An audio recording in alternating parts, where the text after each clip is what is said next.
नमस्कार मित्रों, मैं Kaushalendra Vikram Singh, assistant professor and head department of sociology, government PG college Pihani Hardoi. आप सबका मैं आज के व्याख्यान में हार्दिक स्वागत करता हूं। प्रिय विद्यार्थियों, आज हम बात करेंगे मैक्स वेबर के सिद्धांत, पूंजीवाद और प्रोटेस्टेंट नीतिशास्त्र पर।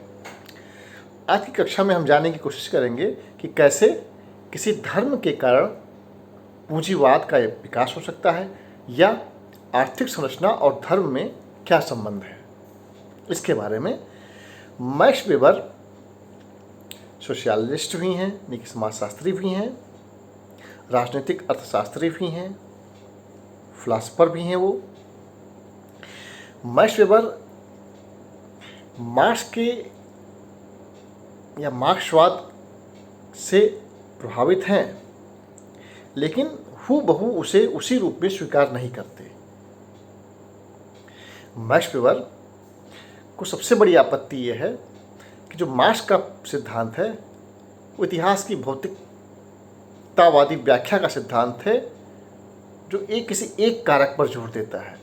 आर्थिक संरचना को इतना महत्वपूर्ण मानता है कि बाकी सारी चीज़ें उसकी बाई प्रोडक्ट हो जाती हैं। इंफ्रास्ट्रक्चर यहाँ पर इतना महत्वपूर्ण है कि सुपर स्ट्रक्चर यानी कि संस्कृति, मूल्य, कला, रीति रिवाज, धर्म या जितनी भी चीज़ें हैं वो सब चीज़ें, बाकी चीज़ें जो है इंफ्रास्ट्रक्चर पर केंद्रित हैं।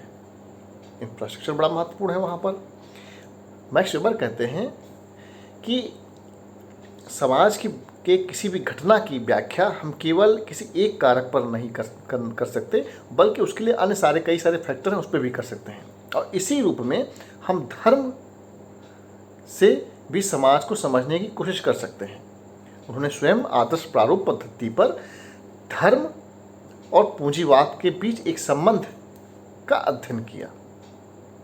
मैक्स वेबर ने विश्व के 6 धर्मों का अध्ययन अपनी पुस्तक the Protestant ethics and the spirit of capitalism में किया। उन्होंने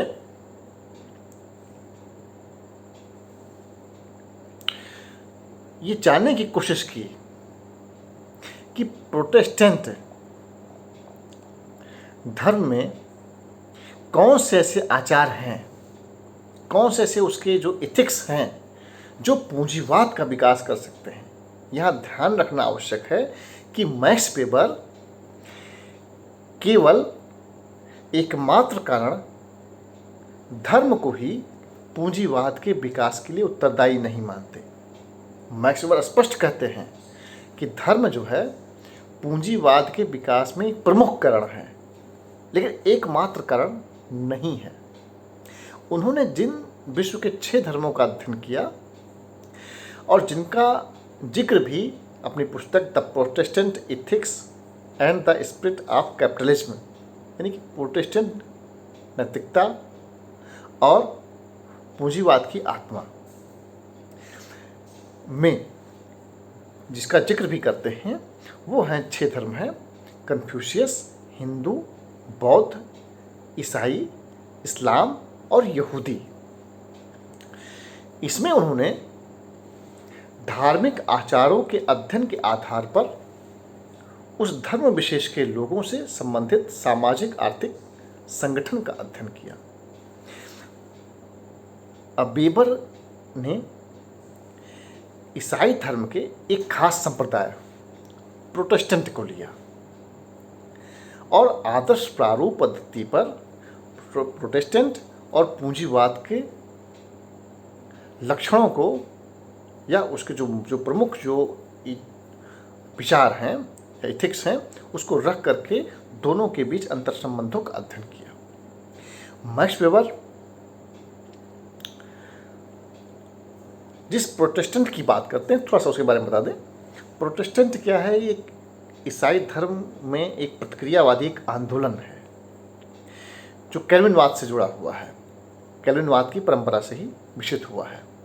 आगे चल के संप्रदाय के रूप में आ गया ये, ये ईसाई धर्म की कुछ जड़ मान्यताओं पर प्रहार करता है। ठीक है, मैक्स वेबर ने देखा इस धर्म में पूंजीवाद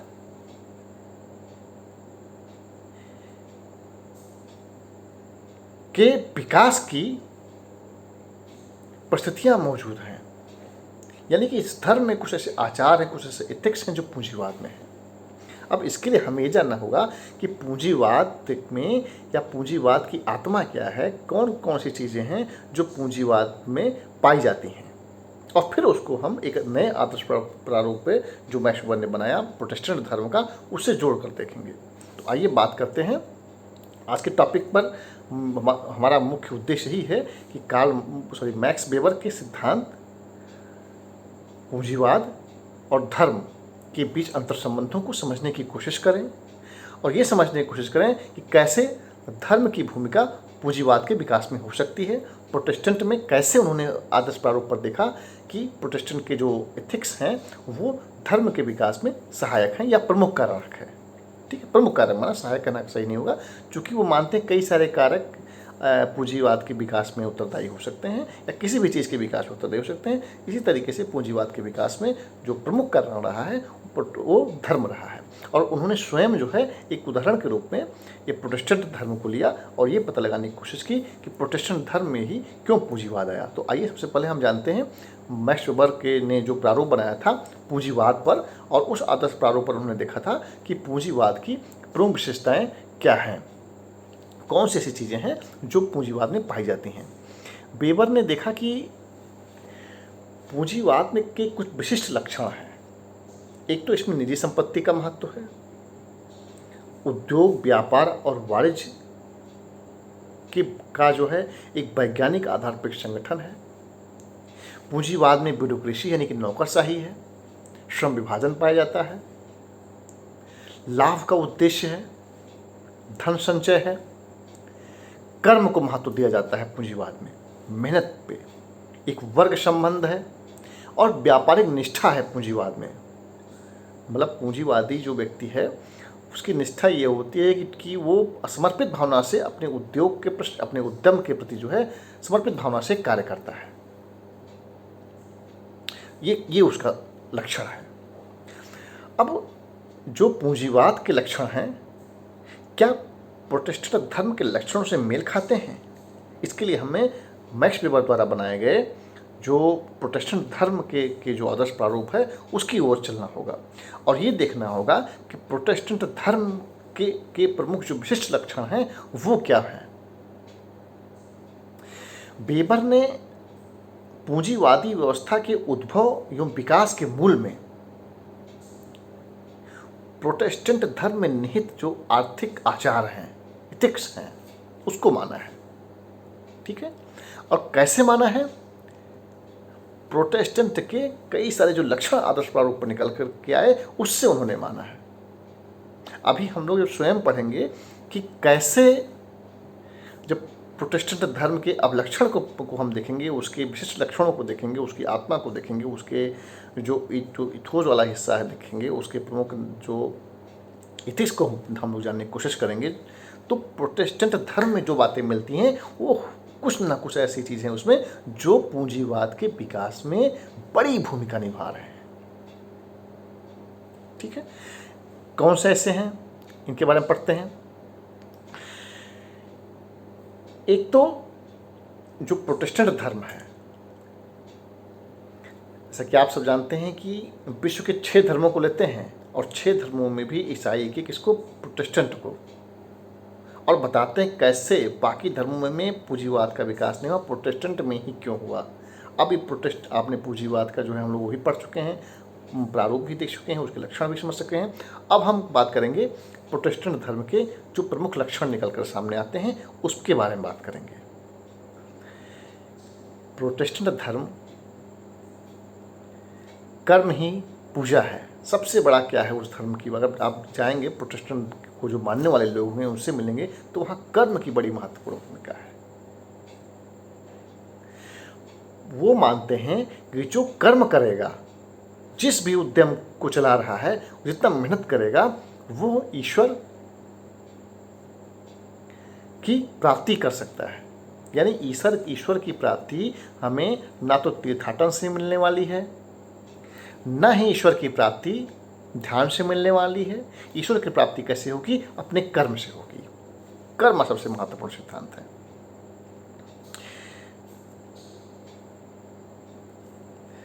भारतीय अगर भी देखें तो यहाँ कर्म के साथ क्या है? भक्ति भी है, ज्ञान भी है, वहाँ कर्म महत्वपूर्ण है। अभी प्रोटेस्टेंट की ही बात करेंगे, क्योंकि मैक्स वेबर ने प्रोटेस्टेंट के लिए ही एक आदर्श प्रारूप बनाया हुआ है, और उस आदर्श प्रारूप से जो इसकी विशेषताएं निकल के आती हैं उस पर हम बात कर रहे हैं। तो जो प्रारूप निकल करके आया उसमें जो विशेषताएं निकल करके आई, कर्म और दूसरा के व्यवसायिक आधार, नैतिकता और कर्तव्य को महत्व देता है प्रोटेस्टेंट धर्म। कैल्विनवादी परंपरा या कैल्विनवाद के जो आंदोलन चला था, ठीक है, उसमें भी इस बात पर जोर दिया गया था। कुछ प्रोटेस्टेंट आया है, कहा गया था अपने उद्यम पर, जो भी उद्योग हम कर रहे हैं, जो भी उद्यम कर रहे हैं, प्रोफेशन कर रहे हैं, जिस प्रोफेशन में हैं, उस पर अगर हम मेहनत से काम करते हैं, इस बीच अगर किसी की मृत्यु भी हो जाती है तो उसको ईश्वर जो है जन्नत प्रदान करेगा, स्वर्ग मिलेगा उसको। ठीक है, तो अब जन्नत किसको मिल रही है? ईश्वर किसको मिल रहा है? जो अपने प्रोफेशन के प्रति ईमानदार है। अगर मान लीजिए किसी ने जूते की दुकान खोल के बैठा है, कोई व्यक्ति, ठीक है, आपन मन चंगा तो कटौती में गंगा, सुना होगा आप लोगों ने। तो जूते की दुकान जो खोल के बैठा है, अगर उसी पे समर्पित हो गया और मान लिया कि हम जो है जूते की दुकान से जितना मुनाफा हम कमाएंगे तो हमारा ईश्वर भी खुश होगा कि हम अपना कर्म कर रहे हैं, काम कर रहे हैं, ये भावना वहाँ प्रोटेस्टेंट में है। ये नहीं इसको दुकान सेट करके और कांवड़ की यात्रा निकालनी है, तो उससे खुश ईश्वर कब खुश होगा? कांवड़ यात्रा से नहीं। कैसे खुश होगा?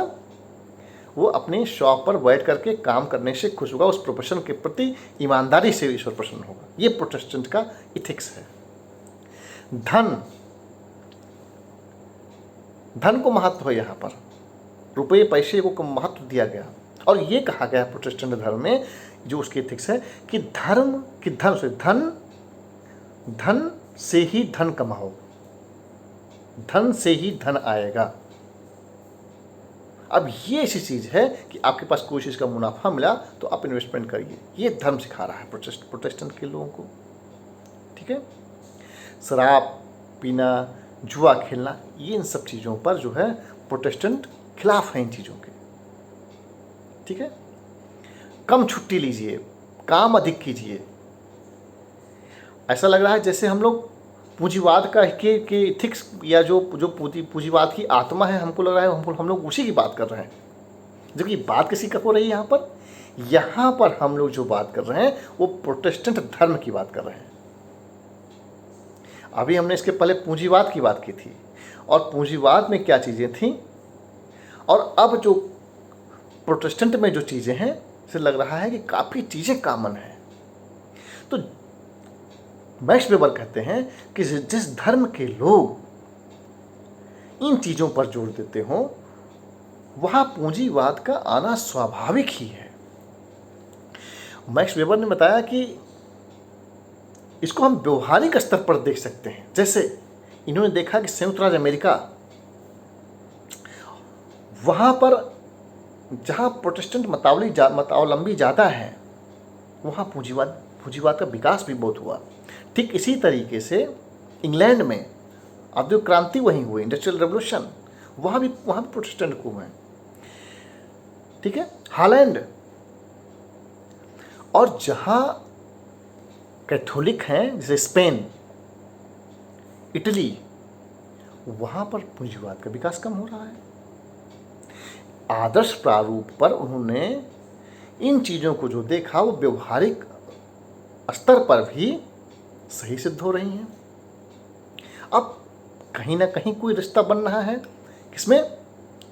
पूंजीवाद की जो आत्मा है उसमें, या पूंजीवाद के जो लक्षण है उसमें, और एक प्रोटेस्टेंट धर्म में। अब प्रश्न ये उठता है कि इस्लाम में ऐसा क्या है, हिंदू में ऐसा क्या है, बौद्ध में ऐसा क्या है जो इन धर्मों में पूंजीवाद नहीं आ रहा है। पूंजीवाद का विकास तभी हो सकता है, एक तो संसाधन हो और दूसरा इच्छा शक्ति हो, विल पावर।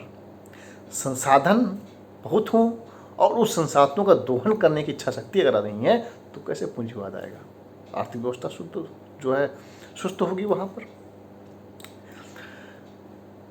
तो ये भारत में कहा जाता है कि भारतीय उपमहाद्वीप में संसाधन पर्याप्त थे, लेकिन जो यहाँ हिंदू और इस्लाम धर्म यहाँ पर है या बौद्ध यहाँ पर है, इन धर्मों में ऐसी बातें हैं जो पूंजीवाद के विकास को रोकती हैं। हिंदू धर्म का जो विचार है, जो एथिक्स है, वो क्या है, उसमें संतोषम परम सुखम, ये भाव है। ठीक है, तुम क्या लाए हो, क्या लेके जाओगे, खाली हाथ आए हो खाली हाथ जाना है, साईं इतना दीजिए जामे कुटुंब समाए, मैं भी भूखा ना रहूं साधु न भूखा जाए। यानी कि साधु भूखा ना जाए, इतना चाहिए, हम भी खा लें साधु भी खा लें, ज़्यादा पैसा नहीं चाहिए। कहाँ से पूंजीवाद का विकास होगा। ठीक इसी तरीके से इस्लाम में भी है, ब्याज नहीं लेना है, ऋण नहीं देना है, और ये सब चीज़ें प्रोटेस्टेंट में भी थी। वहाँ ब्याज वास और सूद लेना, सूद जिसको हम ब्याज कहते हैं, वो अच्छा माना गया, इस्लाम में खराब माना गया। हिंदू में संतोषम परम सुखम है, अपरिग्रह का सिद्धांत है, बौद्ध में भी ऐसे ही है, त्याज्य माना गया है सब चीज़ों को। और भी धर्म है, लेकिन जो उन्होंने 6 धर्मों की बात की थी हम वहाँ पर करते हैं। यहूदियों के साथ ये समस्या है कि थोड़ा सा जो उनका आचार तो है, लेकिन उनके पास संसाधन नहीं थे। बाहर से आए यहूदी इजराइल में, एक नए उसमें भी उतना पूंजीवाद का विकास नहीं हो पाया। ठीक है, तो ये इस प्रकार जो मैक्स वेबर हैं वो संबंध स्थापित करने की कोशिश करते हैं। ठीक है, आगे पढ़ने से पूर्व विद्यार्थियों को मैं बता दूं कि विद्यार्थियों को PDF फाइल के रूप में कुछ नोट्स प्रेषित किए गए हैं, उसका पासवर्ड बता दूं। पासवर्ड क्या है, KV सर, KVSIR। ठीक है, 5 डिजिट का है, KV सर। आप इसको इससे खोल सकते हैं। ठीक है, आगे बढ़ते हैं। इसी प्रकार मैक्स वेबर ने बताया कि हिंदू धर्म में आध्यात्मिकता, अलौकिकता, इनको ज़्यादा महत्व दिया गया। सांसारिक चीज़ों पर कम महत्व है, जिसके कारण से यहाँ पर भी पूंजीवाद नहीं आ पाया। हालांकि मैक्स वेबर की जो थ्योरी है ये, इसकी अपनी सीमाएं हैं, लिमिटेशन है।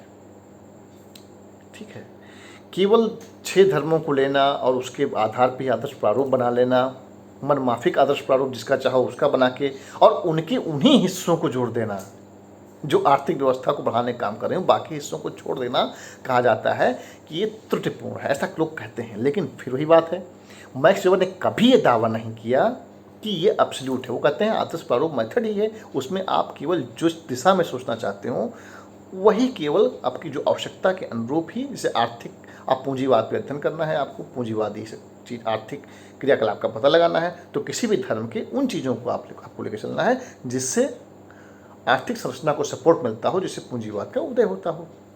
ठीक है, तो मैक्स वेबर इसकी बात करते हैं। तो ये लेकिन लिमिटेशन इसकी है। जैसे भारत में अगर हम बात करें तो भारत में पारसी, सिंधी, पंजाबी ये बहुत उद्यमी हैं। यहाँ धर्म के साथ साथ ऐसे धर्म हैं जहाँ पर उद्यमशीलता को महत्व दिया गया है। मारवाड़ी, इनका जिक्र वेबर ने नहीं किया, कई लोग इसके लिए आलोचना करते हैं, सीमा भी है उसकी। ठीक है, लेकिन हमको ये ध्यान रखना होगा कि मैक्स वेबर एक ऐसा मौलिक सिद्धांत प्रस्तुत करते हैं जहां धर्म जैसी चीज, जिसको कार्ल मार्क्स ने बिल्कुल कहा था केवल पूंजीवादी व्यवस्था की पोषक के रूप में तैयार की गई है। इसीलिए कहते हैं धर्म क्या अफीम की गोली है, ये क्या है, अपने अनुयायियों को नशा दे देती है ताकि वो पूंजीवादी शक्तियों का विरोध न कर सकें, अभिजन का विरोध न कर सकें। और उसी धर्म के बारे में जो मार्क्स के विचार ऐसे हैं, मैक्स वेबर ये देखने की कोशिश करते हैं एक नए व्यू में, एक नए दृष्टिकोण से कि कैसे धर्म जो है किसी भी ये पूंजीवाद के विकास में सहायक हो सकता है। और उन्होंने इसके लिए बाकायदा प्रोटेस्टेंट धर्म में देखा भी, और व्यवहारिक स्तर पे भी हम इसका अवलोकन कर सकते हैं। तो समाजशास्त्र के शुरुआती दिनों में जब इसकी अपनी मेथोडोलॉजी नहीं थी, अपनी विषय वस्तु नहीं थी, उस समय आदर्श प्रारूप पद्धति को अपनाते हुए धर्म का अध्ययन करना और उसके बाद उससे पूंजीवाद के विकास को देखना अपने आप में एक मौलिक प्रयोग था मैक्स वेबर का, और इसीलिए आज भी इसका महत्व है। अगर हम मार्क्स और वेबर के इस थ्योरी में थोड़ा तुलना करें तो मार्क्स का जो सिद्धांत है वो पूरी तरीके से एक कारकीय सिद्धांत है, और वेबर हमेशा कहते हैं कि कोई भी एक फैक्टर पे जोर देने से अच्छा है आप कई को लेके चलिए, एक को प्रमुख मान के चलिए। धर्म को मार्क्स क्या मानते हैं, परिणाम मानते हैं, बाय प्रोडक्ट है। यहाँ क्या है, धर्म अर्थव्यवस्था को प्रभावित करता है और अर्थव्यवस्था भी धर्म को प्रभावित करती है, दोनों को स्वीकार करते हैं। लेकिन इसमें जो अपने आदर्श प्रारूप पर वो अध्ययन किसमें करते हैं, धर्म के उन बिंदुओं को लेते हैं, धर्म के उस खास चीज़ों को लेते हैं जिससे पूंजीवाद के विकास में से संबंध स्थापित किया जा सके, जो पूंजीवाद के विकास में सहायक हैं। मार्क्स मानते हैं कि धर्म क्या है, जनता के लिए अफीम है। लेकिन मैक्स वेबर कहते हैं सामाजिक और आर्थिक संगठन के लिए धर्म का अपना महत्व है। मार्क्स मानते हैं कि धर्म क्या है, एक शोषणकारी व्यवस्था है, जबकि मैक्स वेबर कहते हैं पूंजीवाद क्या है,